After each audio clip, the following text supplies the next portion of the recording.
It starts with silence, not the soothing type, but the kind that follows the sound of a life imploding. Kody Brown sits in the courtroom, his hands clasped too tightly, eyes fixed on the judge who's about to decide not just his fate, but the truth behind years of secrets, betrayal, and broken promises. Across the room, 4 women, the wives who once shared his love, his faith, his dream, now share only one thing, the will to be free. And yet, with cameras rolling and whispers filling the gallery, not one of them knows the whole story. Not yet. Because behind the testimony, behind the tears, there is something darker waiting to surface. Something that could destroy everything. The air in this courtroom feels heavy. The sound of shuffling papers, the tapping of a pen, a cough from the back row, each minor noise feels amplified under the hum of tension.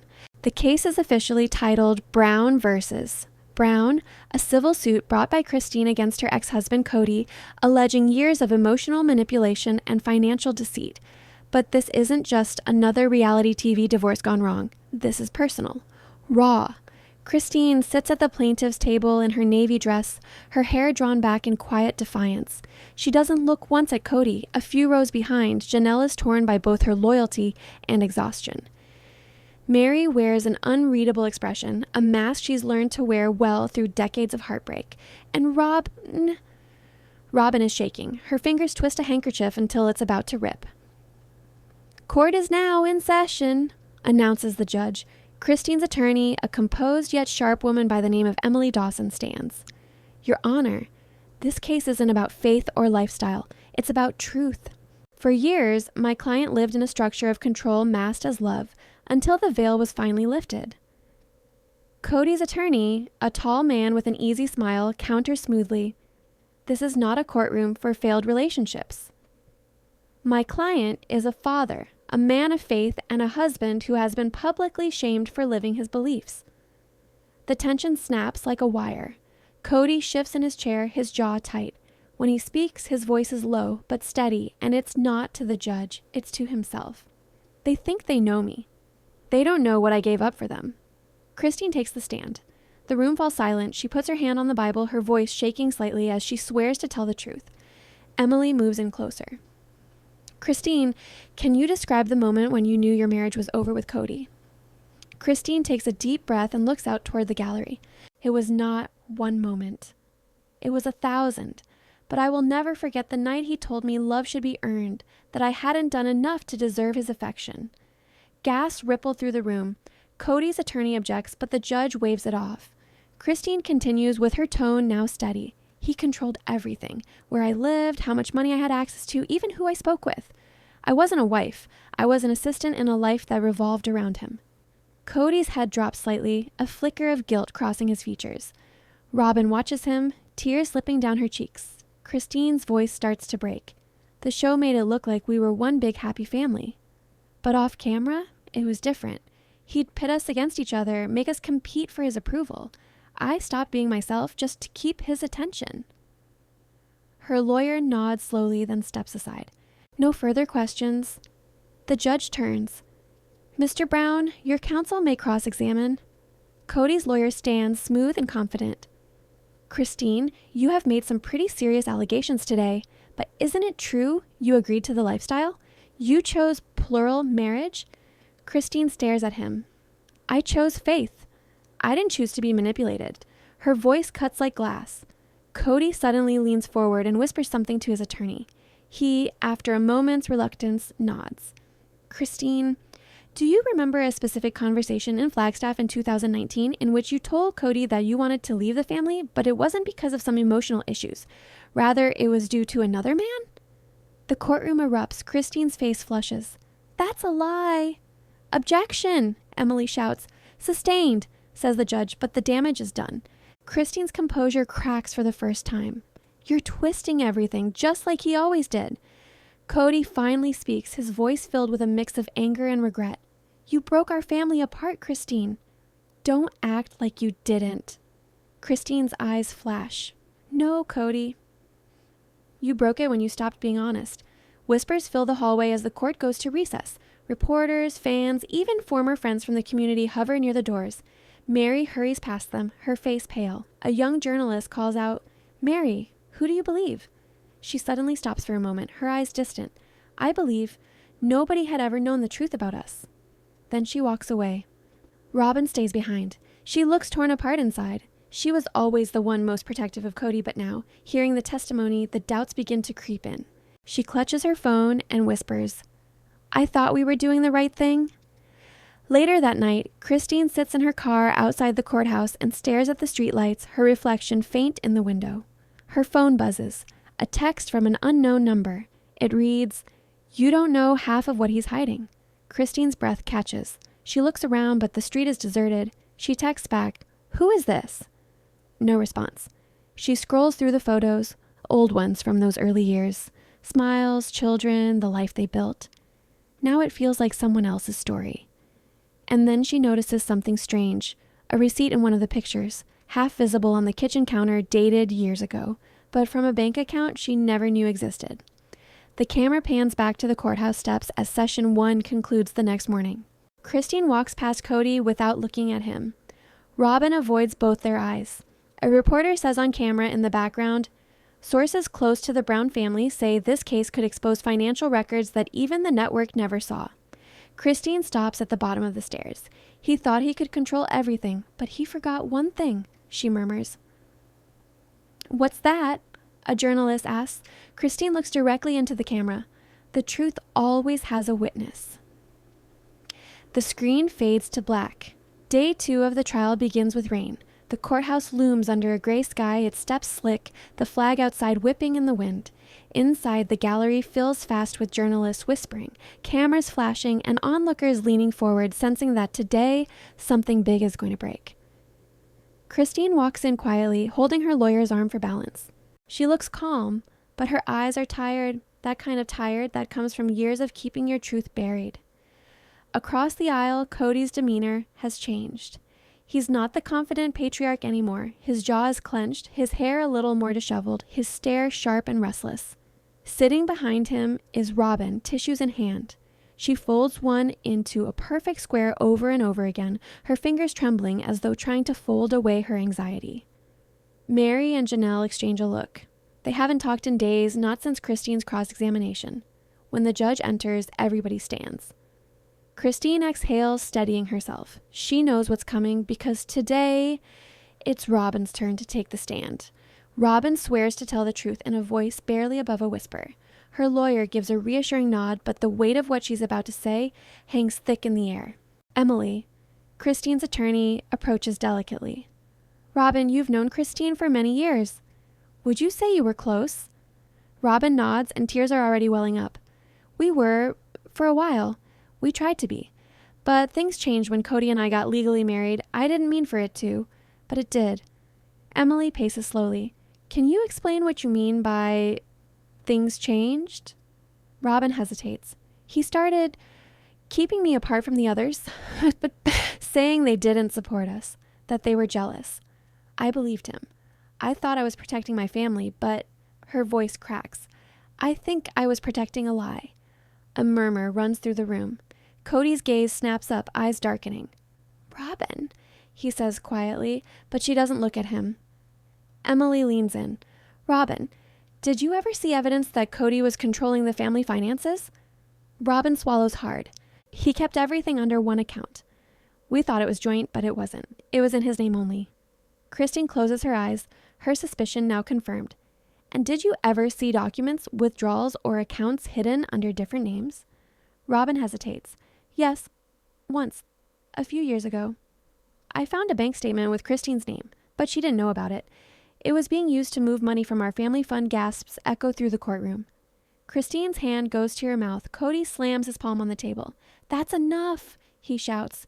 You don't know what you're talking about. The judge glares. Mr. Brown, control yourself. Robyn's voice shakes. He told me it was to protect us. That if Christine ever left, she wouldn't take more than her share. But it wasn't protection. It was control. Chaos breaks loose during recess. Reporters mob the corridor.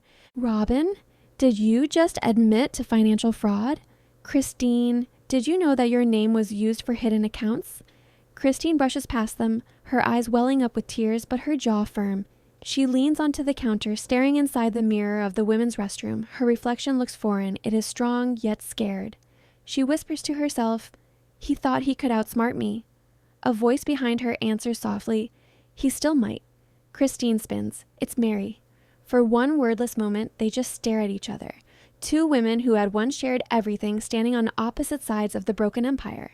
Meri speaks first. "Christine, I'm not defending him. But you should know.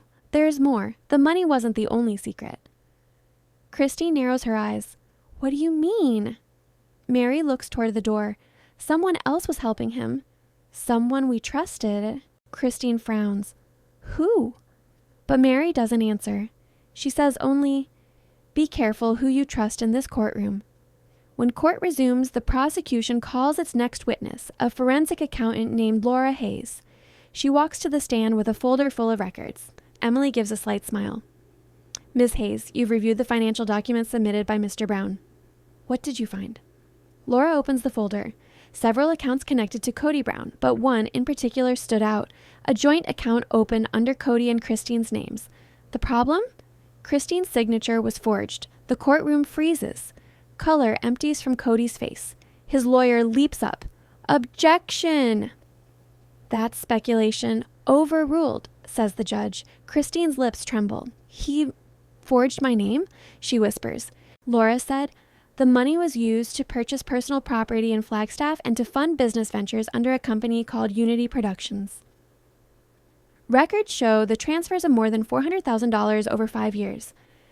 Murmurs ripple through the room, and the judge calls for order. Kody looks trapped, his composure slipping. Emily steps closer. "Mr. Brown, would you like to explain why your wife's signature appears on accounts she never knew existed?" Kody's voice cracks. "You don't understand." "It was for the family. Everything I did, it was to protect them." Christine stands up suddenly. "Protect us? You lied to us. You made me think I was crazy every time I asked about the money. Because you were leaving," he yells. "You were walking away from everything I built." Christine's tears spill. "You didn't build a family, Kody. You built a prison."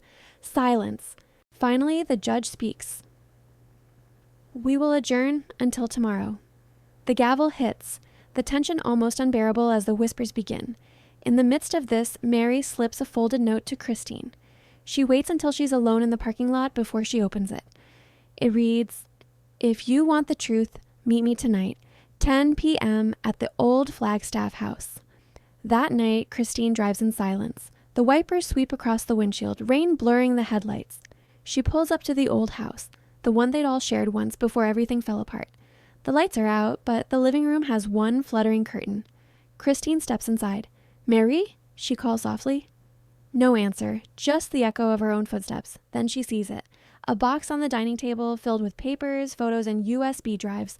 On top of it, a note. He recorded everything. Christine's pulse races. "Oh my God!" Behind her, a floorboard creaks. She turns, but before she can react, the lights cut out. Darkness fills the room. Rain continues to fall outside as Christine stands in the darkened Flagstaff house, clutching that small cardboard box like it's the only solid thing left in her world. The room smells faintly of dust and cedar, the smell of old memories.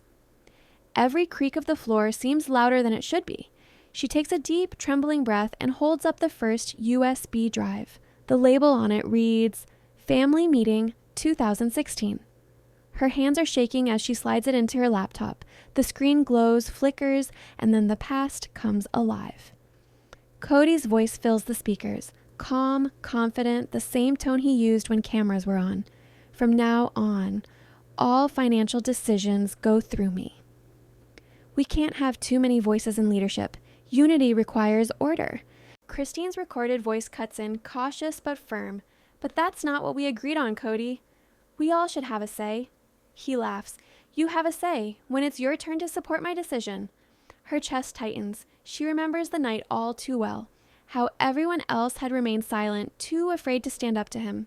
She fast forwards, different meetings, different years, the tone shifting, his patience thinning, women's voices fading until only his dominated.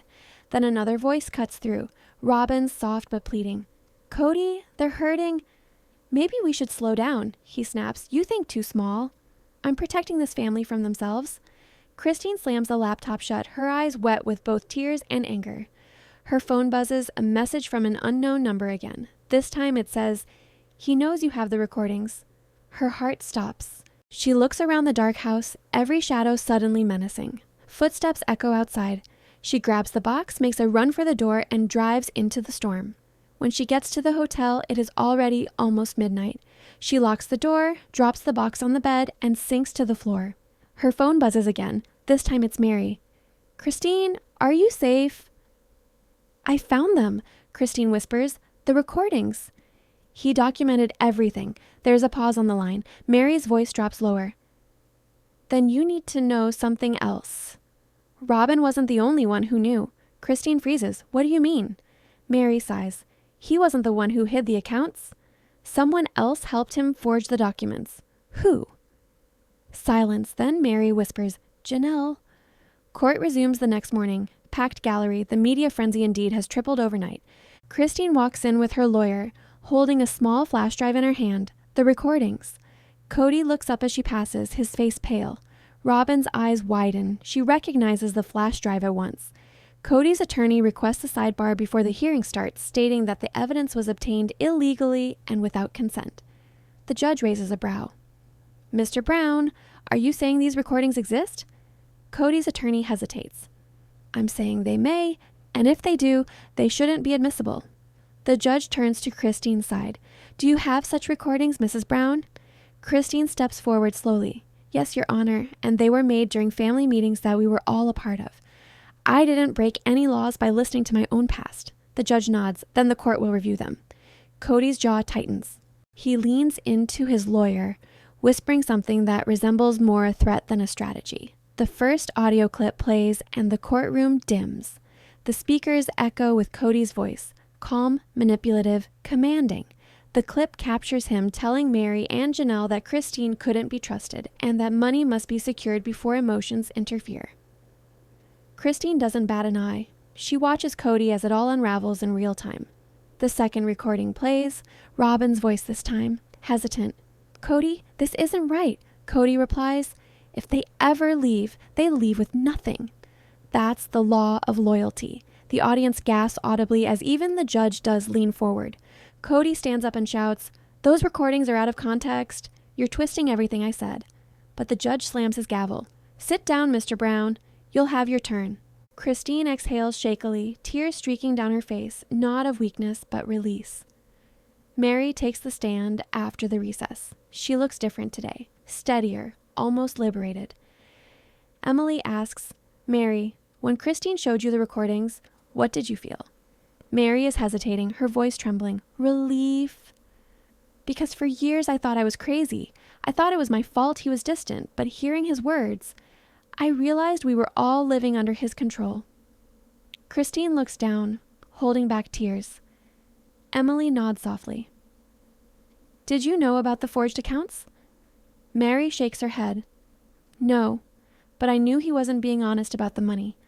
I found out he'd taken out a loan against our home in Vegas. He told me it was for taxes, but I later found a deed transfer with Janelle's signature." Christine looks up sharply. "Janelle's?" Meri nods, but I don't think she knew. I think he used her name too." The courtroom stirs again. Janelle's eyes go wide in shock. "That's not true," she blurts. "Ms. Brown, please control yourself," warns the judge, but Janelle stands, tears falling. "He told me I was helping protect our assets. He said it was for the family. I didn't know he was forging anything." Kody buries his face in his hands. Outside the courthouse, rain finally stops. Christine and Janelle stand side by side for the first time in months, mute. Janelle's voice breaks. "Christine, I didn't know, I swear." Christine sighs.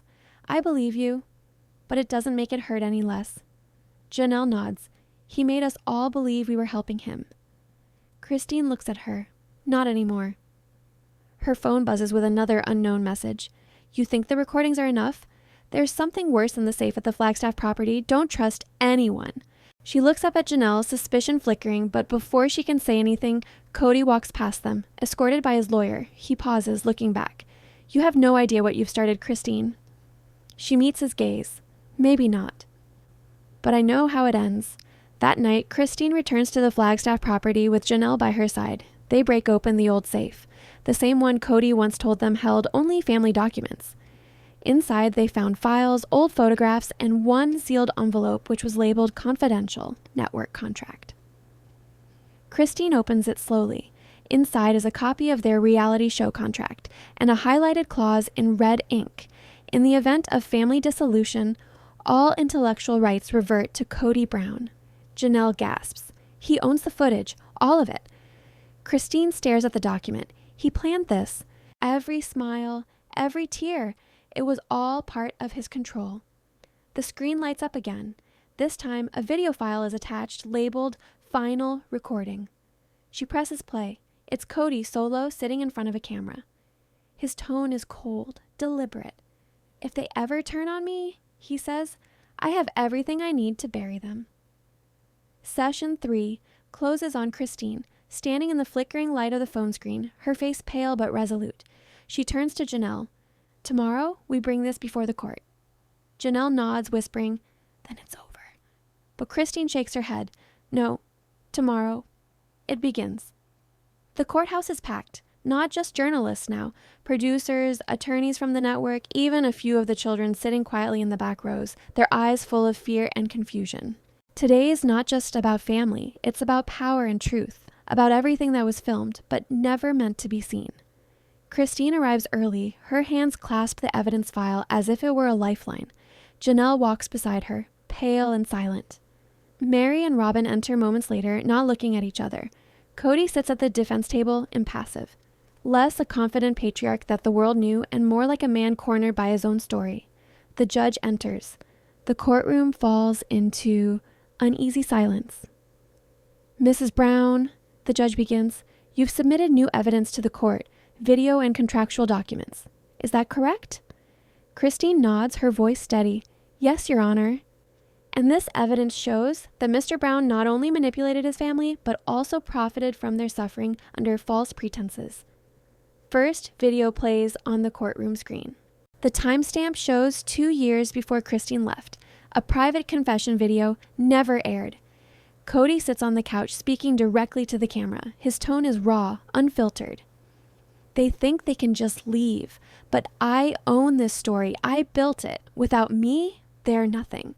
Gasps ripple through the room. Even the judge's face hardens. Christine's attorney stops the video. Your Honor, this video was recovered from the Flagstaff property. It clearly reflects premeditation, control over money, image, and the women themselves. Kody's attorney rises, attempting to object, but Kody waves him down. Let it play, he mutters. The second clip starts. This time, it's footage of a private family meeting. Christine's voice trembles. Kody, we need help. The kids need more time with you. He snaps back. You get what I have left. I can't be everywhere, Christine. Some wives take more, some give more. That's how it works. The courtroom listens as tears fill Christine's eyes. Kody looks down, jaw tight, refusing to meet her gaze. Then without warning, a third clip starts up, one that Christine hasn't seen before. Robyn's voice off camera. Kody, this isn't fair. You promised we'd keep the money separate. You said I'd be protected. Kody's voice. You will be. As long as you stay on my side, the courtroom erupts. Reporters scramble. Robyn gasps audibly, covering her mouth. Christine's lawyer freezes the video. Your Honor, this suggests coercion, emotional and financial. Kody slams his fist onto the table. It was taken out of context. That is manipulation. The judge's tone is cold. Mr. Brown, your context doesn't excuse the words we just heard. Outside, storm clouds gather again. Inside, tension builds to the breaking point. During the break, Christine and Robyn meet in the hallway. For a moment, the two women simply stare into each other, one broken, one guilty. Why didn't you tell me? Christine whispers. You knew he was doing this. Robyn's eyes well up with tears. Because I thought he loved me differently. I thought he'd never turn on me. Christine's voice softens. He turned on all of us. Robyn. You just didn't see it coming. Robyn shakes her head, backing away. You don't understand. If this comes out, it won't just ruin him. It'll ruin all of us. The show, our kids, everything. Christine's face hardens. Maybe that's the price of truth. Back in session, the judge says, we've received an urgent filing from the network. The courtroom stirs. A corporate attorney steps forward, crisp and composed. Your Honor, The network is moving to suppress the unreleased footage on grounds of intellectual property. Those recordings are owned content and cannot be used as legal evidence. Christine's attorney stands up immediately. Your Honor, this is obstruction. The network profited off this family's suffering. Now they're trying to bury the truth. The attorney smirks. We're protecting our assets. Christine stands, her voice trembling but fierce. We're not assets. We're people. The judge's gavel slams down. Order! Kody looks between the attorneys, realizing for the first time that even his corporate allies are turning the story into a weapon against him. He allows one final piece of evidence before ruling. Christine's lawyer cues the final recording. The screen comes on. Kody reappears and is speaking to someone off screen. They'll never see it coming. He says, by the time they realize what's happening, the contracts will already be signed. The network wants me, not them. Christine's hand trembles. The person filming, unseen, speaks for the first time. The voice is female, familiar.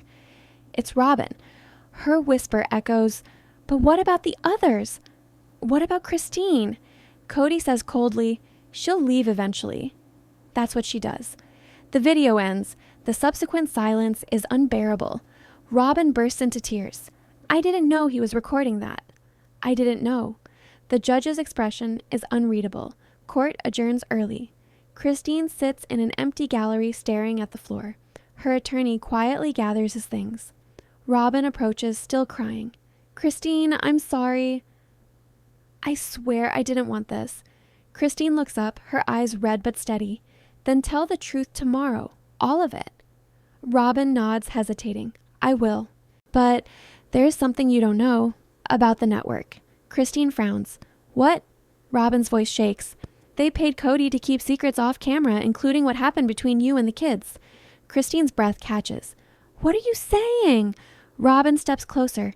He made them sign NDAs, the kids. He silenced his own children. That night, Christine can't sleep.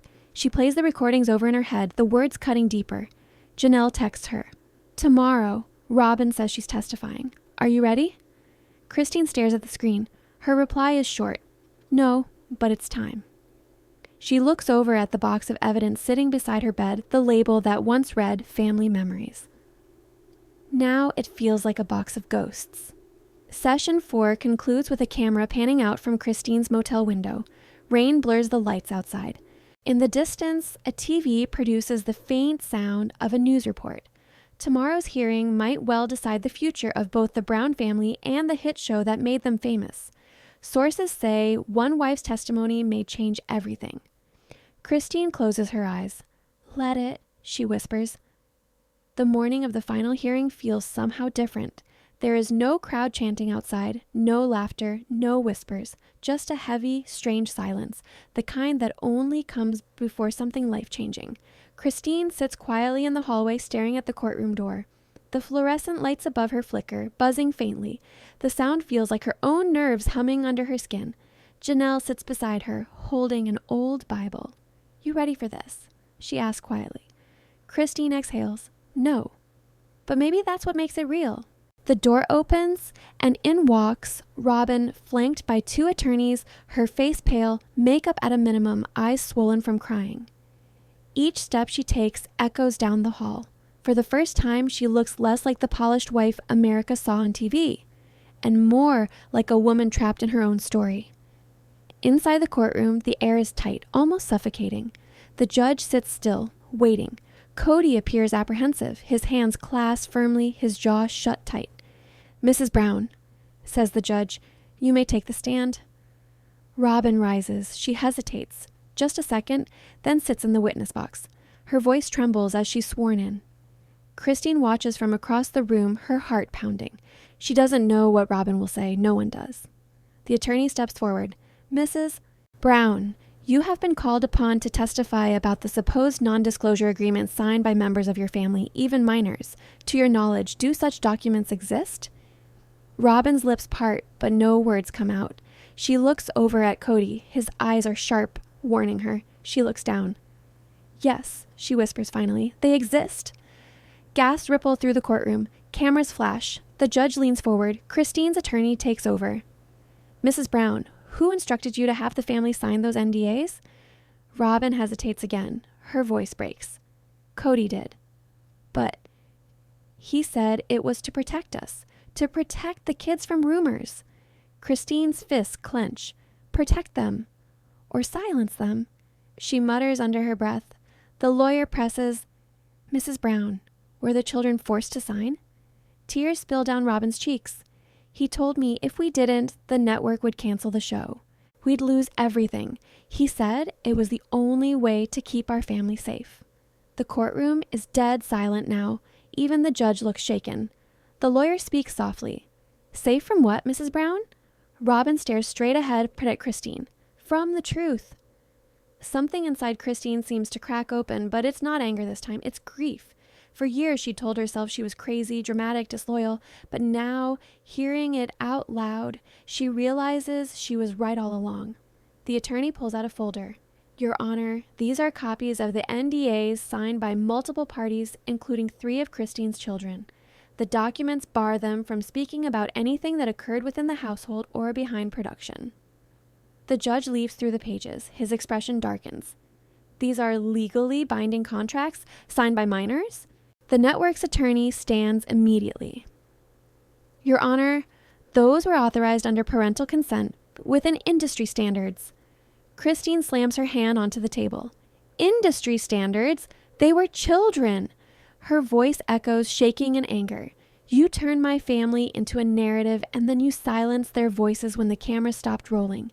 The judge pounds the gavel down. Order, but the damage is done. Every reporter in the room is already writing. Kody's face is stone. Robyn refuses to look at him. Then the lawyer asks, Mrs. Brown, there's also mention of private stipends. Were you aware Kody was being paid separately, under the table, for maintaining specific narratives on the show? Robyn freezes. Her voice lowers. Yes, he called it a loyalty bonus. The room murmurs. Christine just stares, shocked. He got paid to lie. Robyn nods weakly. To keep the story perfect. To keep us together, at least on camera. Christine whispers, he sold our pain. The judge interrupts, his voice heavy. Mrs. Brown, do you have any final statement? Robyn wipes her tears. Yes, Your Honor. She turns to Christine. I thought he loved us. I thought the cameras were saving us. But now I see he only ever loved the control. I helped him protect his image, not our family. And for that, I'm sorry. Christine's lips tremble. She doesn't say a word, just nods faintly, her eyes brimming with tears. Then the judge turns to Kody. Mr. Brown, do you wish to respond? Kody stands up slowly, his voice cold. This is a witch hunt. My wives agreed to all this. They wanted fame. They wanted this life. Christine's attorney counters. They wanted love, Mr. Brown, not contracts. Kody's hand slams down on the table. They used me for the show. Christine, her voice rising above his, says, No, Kody, you used us to keep the show. The judge slams the gavel once more. Enough. The hearing is recessed. Outside, reporters swarm like bees, their microphones flashing. Christine and Janelle push through the chaos, but Robyn lingers behind, shaking. One reporter yells out, Mrs. Brown, do you regret taking the stand? Robyn stops, looks straight into the camera. No, because silence never protected anyone, Christine looks back. For the first time, she sees not an enemy, but another survivor. Later that evening, Christine sits alone in her motel room. Her phone buzzes a message from one of her kids. Mom, we saw everything. We're proud of you. She exhales, finally breaking into tears. Not of pain this time, but release. Janelle calls. Tomorrow's the final ruling. Are you okay? Christine wipes her eyes. Yeah. I think for the first time, I actually am. But just as she's about to hang up, she gets another notification of voicemail from an unknown number. She plays it. Kody's voice crackles through the speaker, cold and bitter. You think this is over, Christine? You just open a door you'll wish you kept shut. You don't know what I've still got on tape. The message ends with static. Christine stares at the phone, her heart thumping. Session 5 then ends with Christine once again standing by the motel window, this time holding her phone instead of evidence. The world outside looks different now, freer, quieter, but uncertain. Her voice narrates softly over the storm outside. Maybe justice isn't about punishment. Maybe it's about finally being heard. She closes the curtain. As the camera pans out, there's a lightning flash in the distance. Not an ending, but a warning. The next morning, Flagstaff wakes to a storm. Gray clouds roll in like smoke over the courthouse dome, and the rain beats against the windows like a warning. Christine climbs the courthouse steps, her coat soaked through, clutching a small folder, her last piece of evidence. Janelle's beside her, calm but distant. "It's almost over," she whispers. Christine nods, but her gut says otherwise. Something feels wrong. The black suit he wore was darker than anything he'd ever worn. His expression was sharp and unreadable, a mask carved by pride and exhaustion. Robyn trailed a few steps behind him, her eyes red, not looking at anyone's face. Tension, like a live wire, hums inside the courtroom. The judge sits poised, gavel ready. The lawyers say nothing. The audience is leaning forward in suspense. "Before I deliver the ruling," the judge begins, "Mr. Brown has submitted a last-minute motion, a supplemental evidence packet containing what he describes as unseen recordings." Christine's blood runs cold. He wasn't bluffing. The judge frowns. These materials were not reviewed by the court prior to this hearing. However, in the interest of transparency, I will allow a 5-minute preview to assess relevance. The courtroom lights dim. The screen flickers. A video begins. Christine's face appears on the screen, shaky camera footage clearly filmed during one of their late-night arguments. Her voice is raised, desperate. "You've ruined everything, Kody. You care more about the show than your family." The voice that replies belongs to Kody, steady and low. "You think people want to see love, Christine? No. They want to see control. You gave them exactly what they paid for." The video cuts abruptly. A murmur runs through the crowd. Christine is looking shocked. "Where did you get that?" Kody smirks. "You forgot, Christine." "The cameras were always mine," Christine's attorney stands. "Your Honor, this footage was obtained without consent. It's inadmissible." But in quick response, Kody's lawyer argues, "Your Honor, my client has the right to defend his character. Mrs. Brown has already used private recordings. We're merely providing balance." The judge heaves a heavy sigh. "Proceed, but keep it short." The second clip starts. This time, it's from years earlier, a production meeting. Christine is arguing with the producer, her voice frustrated. "I'm done pretending," she says. "If Kody doesn't start showing up for the kids, I'm walking out." Off camera, the producer laughs nervously. "You can't leave mid-season, Christine." "I just did," she replies. The room falls silent once more. Kody's attorney smiles faintly. "Mrs. Brown wasn't coerced, Your Honor. She chose fame. She chose the show." Christine gets up, quivering. "No, I chose to survive." The judge raises his hand. "Enough." "I have heard enough." He glances between Kody and Christine. This case stopped being about money long ago. It's about control and consequences. Kody leans back in his chair, smirking. "So, which is it, Judge? Whose truth wins?" The judge meets his gaze. "Neither." "Because truth isn't a competition, Mr. Brown. It's a reckoning." He opens a folder and begins reading the verdict. In the Brown verses, Brown matter of contractual fraud, emotional coercion, and misuse of earnings, the court hereby rules in plaintiff's favor. Christine Brown and Janelle Brown. Christine gasps softly. Tears flood her eyes. The judge further says, all residual payments and royalties shall be divided equally between the spouses. In addition, the NDAs involving minors are hereby declared null and void. A wave of murmurs moves through the room. Reporters scribble furiously. Christine whispers to Janelle, "We won." But that moment of triumph doesn't last. Kody rises abruptly, his eyes flashing hotly at the judge. "You're ruining my life's work for a few women who didn't understand the mission." The judge's tone becomes sharp. "Mr. Brown, sit down." He doesn't. "You think this is justice? You think they're innocent? You haven't seen what I've seen." But he presses on, undeterred, his voice rising. "They betrayed the family, the faith. They destroyed everything. You want the truth? I'll give you the truth. I recorded everything." He slams a USB drive onto the table. "You think you've seen Betrayal? Wait until you see what she hid." The judge calls for security to take the device. Christine's lawyer, whispering, says, "Don't react. Whatever's on that, we'll deal with it legally." But Christine cannot breathe. She knows what's on that drive. Private therapy sessions, tearful confessions, moments that weren't meant for public eyes. The judge recesses again to review new material. Christine steps out into the hallway grasping the cold metal railing. Robyn approaches quietly. Christine, I think I know what's on it.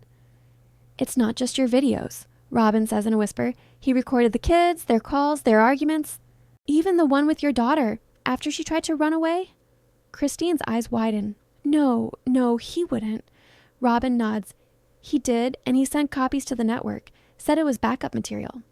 Your Honor, those recordings cannot be admitted. They were made without consent, and they involve minors' conversations.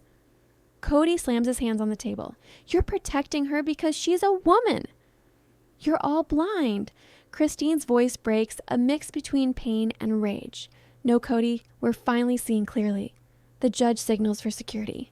Mr. Brown, that's enough. This session is over. Kody glares at Christine as he's led away, his voice echoing down the hall. You can destroy the show, Christine, but you'll never destroy me. As the courtroom has cleared, Christine collapses into a chair, shaking. Janelle hugs her tight. It's finished. It's finally finished. Christine whispers. Is it? Because I don't know who I am without fighting him. Outside, the storm clears. The sun pushes through the clouds, pale and slow. She gives them none. Instead, she walks down the steps, holding her umbrella high. Over the rain, her voice narrates softly, I came here looking for justice. But what I found was something different. I found myself. That night, Christine sits at a diner off the highway, her eyes tired but alive. Her phone buzzes with an incoming message. It's from Robyn. Then another message comes in, from an unknown number. Attached is a short video clip, just 3 seconds long. It's a shot of a storage unit, a metal door with words scrawled on it in black marker. She's living in a small rental outside Sedona, surrounded by desert stillness. The air smells of rain and sage. The nights are long, but for the first time in years, they're hers. She replays that last message every night, the one that says season never aired. Every night, it's heavier in her mind, a stone she cannot put down. Christine gets into her truck, drives out of town, and finds the storage address listed in the metadata from that video file. She steps out, her heart thudding. Unit number 47, the same number from the clip. She opens it slowly, the metal creaks open, and in the corner, one camera tripod stands upright, its red light flashing weakly. Christine pulls off the plastic. Inside one of the boxes are hard drives, old scripts, call sheets, and envelopes with names written on them. Her name, Janelle's, Meri's, even the kids. Inside is a note in neat typed letters. These are not for release. Subject emotionally unstable. Contains narrative inconsistencies. Preserve for network control. Her hands tremble. She pops one of the drives into her laptop. The footage starts playing. There's Christine, younger, smiling nervously during a confessional, a producer, whispering directions. Say it again, Christine, but this time, sound more desperate. Christine freezes. I don't want to say that. Just one more take. Make them believe you're breaking. Her younger self looks into the camera, and in her eyes, she's already broken. Another clip automatically loads, an off-air production meeting. Private doesn't exist here, Robyn. We own their lives now. Christine leans in further, her face frowning. That voice, deep, calm, controlled, doesn't belong to Kody. It's somebody else. The camera pans slightly and a famous face steps into frame, not a family member, a man in a suit. His voice is calm, almost kind. We didn't make them live like this. We just showed what was already there. Hours pass. The desert sun sets low. Confessional Final 15 BK. You think you're watching real life, he says, looking directly into the camera. But real life doesn't trend. Real life doesn't sell ads. So we give you a story. Heroes, villains, heartbreak. That's what they pay for. He smirks. You want to know the biggest lie? None of this is ours anymore. It's theirs. The camera pans a little, showing the producer opposite him, smiling. Christine's hand flies to her mouth. Later that night, Christine drives to Janelle's. Janelle opens the door, concerned. What's going on? Janelle frowns. Who? The producers. Kody worked with them. They weren't documenting us. They were scripting us. Janelle watches silently as the footage shows her being coaxed into crying in a confessional, with the producer whispering, if you don't cry, the audience won't care. Janelle's face goes pale. They used us. Christine leans forward. I found the raw tapes. I know they faked parts of the story. Why? Then he leaves, disappearing into the crowd. That night, Christine plugs in the new USB. The document says, Objective: to study long-term emotional breakdown under shared emotional dependency, filmed and monetized under a reality-based structure. Subject group: the Brown family. Phase 3, fragmentation achieved. Footage embedded in the file shows staged therapy sessions, producers feeding lines, setting conflicts. Her world, for which she fought and cried and believed in, feels hollow now. Janelle calls her, her voice trembling. Christine, turn on the news. Christine flips the TV on. A breaking news report flashes on. TLC confirms permanent cancellation of Sister Wives. Christine's knees go weak. She hesitates, then responds. Kody's voice low and furious. You think you won, Christine? You just destroyed all of us. Christine goes outside. She whispers, maybe the cameras are gone, but the story's still ours. Then, out of the corner of her eye, she notices a small sticker on one of the drives. A serial number. Pilot. She frowns. Pilot? There was never a pilot episode. Session 7 fades to black as Christine drives down the deserted highway at dawn, the hard drives aglow in the passenger seat under the rising sun. Her narration closes softly, her voice breaking but steady. They thought they could own our story, but you can't own pain. You can't script healing. And you can't silence truth forever. Passenger seat, hard drives, the pilot file, and a decision that could end everything or finally make sense of it all. Inside, a producer named Marla, an old friend from back in Utah, is waiting. Christine holds up the drives. I have something the world needs to see. Marla looks at her, weary, skeptical. You sure you want to open this box, Christine? Once it's out, there's no going back. Christine nods very slowly. They filmed us like lab rats. If I stay quiet, they win again. Marla connects the drives to her system. Christine sits before the mic. The red light blinks on. She takes the sort of deep, trembling breath that is a precursor to rewriting your life. My name is Christine Brown. For over a decade, you've known me from a show called Sister Wives. What you didn't know, what we weren't allowed to show you, is how much of it wasn't real. Phones start lighting up in the control room. Listeners tuning in, reporters texting. They told us it was about love, faith, and family, but behind the cameras, it was about control. They didn't just capture our lives, they directed them. They built stories out of our pain. Marla cues the footage on the monitor. It's the pilot file. Christine turns toward the screen as it starts playing live. They're discussing casting decisions. We need a person who believes this is about God. One of them says, someone real. The more genuine they are, the easier it will be to bend the story. Another voice says, polygamy sells. It's shock with a smile. Christine covers her mouth as she watches. Kody's name starts trending too, but not as the villain anymore. He's another victim. Christine wipes her eyes. We were all trapped. Me, Janelle, Meri, Robyn, even Kody. We thought cameras were witnesses. They were weapons. Christine nods. For years, I let them tell my story for me. Today, I'm taking it back.